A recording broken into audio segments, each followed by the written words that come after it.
ఇప్పుడు మాజీ పిసిసి అధ్యక్షులు హనుమంతరావు గారిని మాట్లాడాల్సిందిగా విజ్ఞప్తి చేస్తున్నా.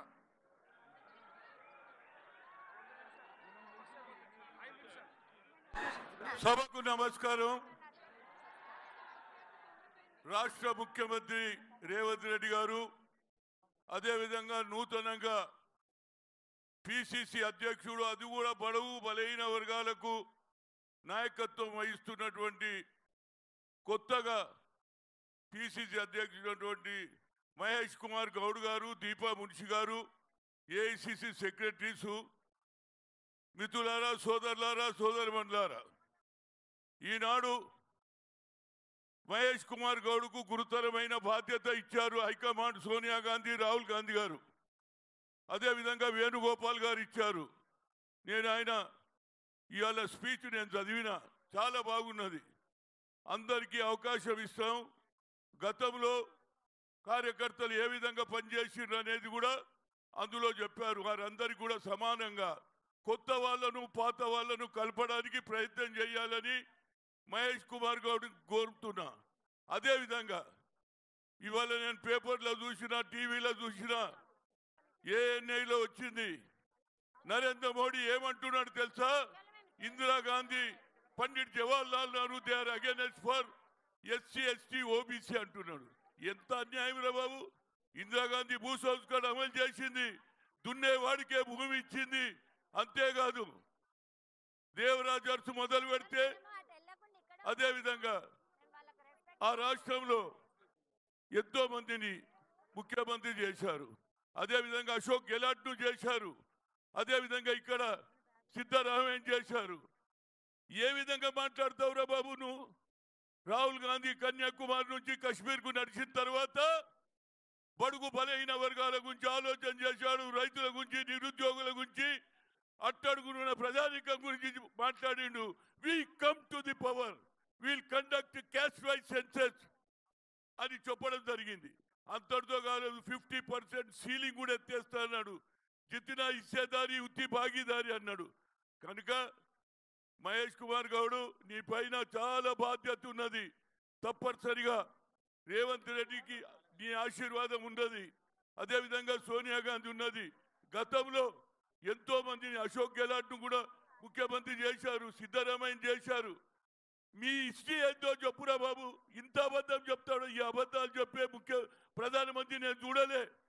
నేను 3 సార్లు కలిసిన యాజ్ ఎ ఓబీసీ ఎంపీస్ కన్వీనర్గా అడిగిన, 84 మంది అడిగినాము. Please conduct caste wise census and you make it a separate ministry according to our population. 54% ఉన్నామన్నా, అది కూడా చెయ్యలే. ఇక ఇప్పుడు కొత్త నాటకం చేస్తుండే. ఎప్పుడైతే రాహుల్ గాంధీ గారు కన్యాకుమారి నుంచి కశ్మీర్ పోయిన తర్వాత బడుగు బలహీన వర్గాలకు న్యాయం చేయాలని ఆలోచన ఇందిరాగాంధీ కుటుంబంలోనే ఉన్నదిరా బాబు. ఈ లెక్క పండిట్ జవహర్లాల్ కూడా పక్కకు పెట్టేసి ఇవాళ ఏది అమిత్ షా వస్తాడట 17 నాడు. ఏం చెప్తావురా బాబు? ఆనాడు బీజేపీ పుట్టనేలే, అది ఆర్ఎస్ఎస్ ఉన్నదో లేదో నాకు తెలియదు. ఆనాడు కొట్లాడినటువంటి కమ్యూనిస్టులు, ఆ తర్వాత కొట్లాడినటువంటి జమలాపురం కేశవరావు, రామానంద తీర్థ, పివి నరసింహారావు నాగ్పూర్లో క్యాంపు పెట్టాడు. అదేవిధంగా ఇవాళ నేను 17 నాడు పోతున్నా. ముఖ్యమంత్రి కూడా లెటర్ రాసిన, ఉత్తమ్కు చెప్పిన, వెంకటరెడ్డికి చెప్పిన, ఎక్కడైతే మన్నాల గ్రామంలో నల్గొండ జిల్లాలో 1947లో వచ్చింది స్వాతంత్రం, కానీ 1 ఇయర్ దానిక జరగలే. అరాచకం జరిగింది. మన వాళ్ళను కొట్టి పంపించారు, చంపేశారు. అదేవిధంగా 1948లో అక్కడ ఉన్న వన్నాల గ్రామంలో 10 మంది విద్యార్థులు జెండా ఎక్కించిర్రా బాబు. వాళ్ళు ఎక్కించినని పోలీస్ తూటాలకు బలైనరు. 17 నాడు పోయాడా, ఫౌండేషన్ వేస్తా, అక్కడ అమరవీరుల స్తూపం కట్టించి మా రేవంత్ రెడ్డి గారితో ఇనాగ్రేషన్ చేపిస్తా. ఇది మా ఆలోచన. మీరు ఎక్కడున్నారా బాబు? కనుక ఇవాళ సమయం ఆసన్నమైంది. అంచెలంచెలుగా వచ్చినాం. ఎన్ఎస్ఏ నుంచి వచ్చినాం, యూత్ కాంగ్రెస్కి వచ్చినాం. ఇవాళ నువ్వు పిసిసి ప్రెసిడెంట్. అదేవిధంగా కింది స్థాయిగా ఏ కార్యకర్త 30 ఏళ్ల నుంచి పనిచేస్తున్నాడో వాళ్ళకు సరి అయిన స్థానం ఇవ్వాలి. ఇవాళ కొత్త వాళ్ళకు మేము వ్యతిరేకం కాదు, కానీ పాత వాళ్ళకు కూడా న్యాయం జరగాలి. ఇద్దరిని కలపాలి. ప్రతి జిల్లాలో తగాదాలు ఉన్నాయి. అది నీ పైన గురుతరమైన బాధ్యత ఉంది. మంత్రులు కూడా దయచేసి తప్పనిసరిగా కార్యకర్తలు వస్తే ఇవాళ ప్రభుత్వం వచ్చిన అందరూ ఆశలు ఉన్నారు. లోకల్గా ఇబ్బందులు పడుతున్నారు. వారికి ఏదైనా న్యాయమైన కోరిక ఉంటే వారు చేయాలి. ఇవాళ ఏది వచ్చినా పిసిసి ఆఫీసులో నీకు రిప్రజెంటేషన్ చేస్తాం. ముఖ్యమంత్రి గారు బిజీ ఉంటారు కాబట్టి తప్పనిసరిగా వారికి న్యాయం చేయడానికి మీరు ప్రయత్నం చేయాలి. ఎందుకంటే ఇక్కడ బీజేపీ అదేవిధంగా ఆర్ఎస్ఎస్ వాళ్ళు అనవసరంగా తగాదాలు పెట్టేయాలని చూస్తున్నారు. తప్పనిసరిగా అటు బీజేపీ ఇటు బీఆర్ఎస్తో ఫైట్ చేసే కార్యకర్తలు జైళ్ళ పాలైనరు. ముఖ్యమంత్రి గారు ఇప్పటి వరకు నా మీద కేసులున్నాయి, కార్యకర్తల మీద కేసులున్నాయి. కానీ ఇప్పటిదాకా విత్డ్రా చేస్తలేరు. విత్డ్రా చేస్తే కార్యకర్తల మనోభావాలు వేరు. అదే మన ప్రభుత్వం వచ్చి కూడా ఇంకా తిరుగుతూనే ఉన్నా. అంబేద్కర్ స్టాచ్యూ ఇవాళ కూడా ఏది గోషాబెల్ స్టేడియంలో పట్టుకున్నది. 5 ఏళ్ల నుంచి కేసులు నడుస్తున్నాయి. ముఖ్యమంత్రి గారు దాని మీద కూడా ఆలోచన చేయాలి. ఎందుకంటే ఓల్డ్ సిటీలో కూడా అంబేద్కర్ అభిమానులు ఉన్నారు. అక్కడ పెట్టాలనే ఆలోచన గతంలో బట్టి విక్రమార్క నేను పోతే కేటీఆర్ అన్నాడు అక్కడనే పెడతా అన్నాడు. కానీ వేరే వాళ్ళ అడబ్బు విగ్రహం పెట్టింది కాబట్టి నా విగ్రహం అక్కడనే పట్టుకున్నది. I will request the AICC secretary Ambedkar still last 5 years in lockup. He should come out and put him in the old city statue, and even Asaduddin MIM in parliament he will say that Jai Bhim, Jai Bhim. He given 2 times as a mayor. That's way that also taken into consideration.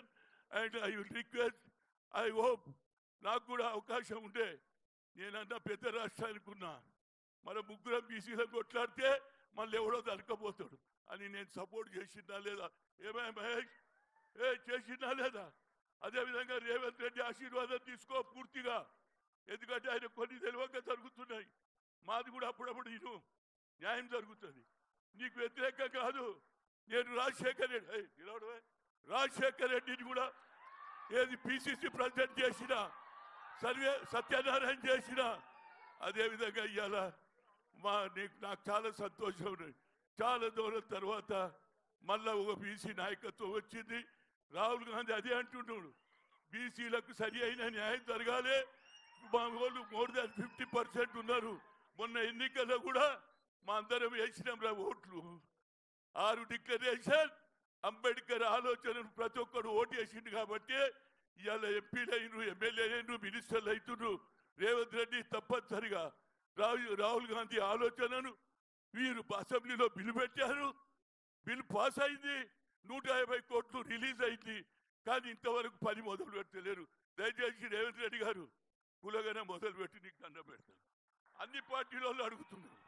అది చేస్తే రాహుల్ గాంధీ కూడా పార్లమెంట్లో మాట్లాడే అవకాశం ఉంటుందని కోరుతూ మరొకసారి మహేష్ కుమార్ గారు గాడ్ బ్లెస్ యూ, మంచిగా పనిచేసి పేరు తెచ్చుకోమని కోరుతున్నా. జై తెలంగాణ, జై రాజీవ్ గాంధీ, జై రాహుల్ గాంధీ, జై సోనియా గాంధీ. నమస్కారం. ఇప్పుడు పెద్దలు షబ్బీర్ అలీ గారు